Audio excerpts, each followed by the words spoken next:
Hello, আসসালামু আলাইকুম। সবাই কেমন আছেন? আশা করি সবাই অনেক অনেক ভালো আছেন। আসলে হুট করে প্ল্যান করেই চলে গেলাম কক্সবাজারে। তো যাওয়ার পথে মাঝ রাস্তায় আমাদের এই বাসটি গ্রিন লাইনে নষ্ট হয়।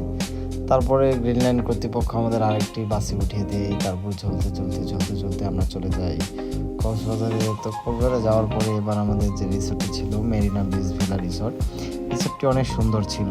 তারপরে আমরা সুন্দর সুন্দর ভিউ এনজয় করি রিসোর্টের সুইমিং পুলটা ছিল অনেক সুন্দর এবং রিসোর্টের ভিউটা ছিল আরও বেশি সুন্দর।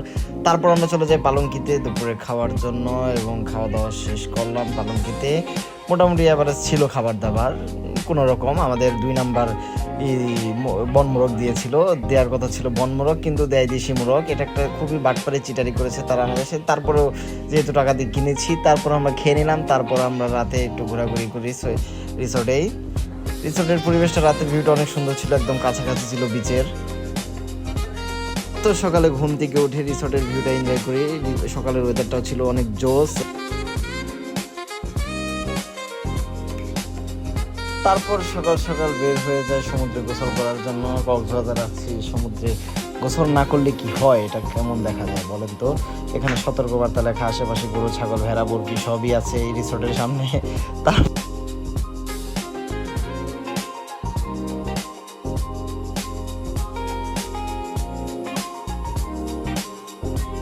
এই রিসোর্টের সামনের বিচটা ছিল একদমই ফাঁকা আর বিচের ওয়েদারটা ছিল অনেক সুন্দর। এই বিচে প্রচুর লাল কাঁকড়া দেখা যায়, আমরা দেখতে পাচ্ছি অনেক।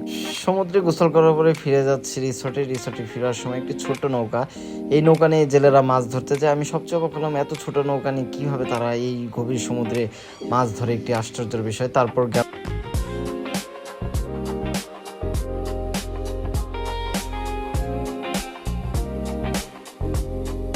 এই রিসোর্টটি অবস্থিত হচ্ছে আপনার ইনানি আর কলাতলির মাঝামাঝি, মানে হিমছড়ির পরে এই রিসোর্টটির অবস্থান।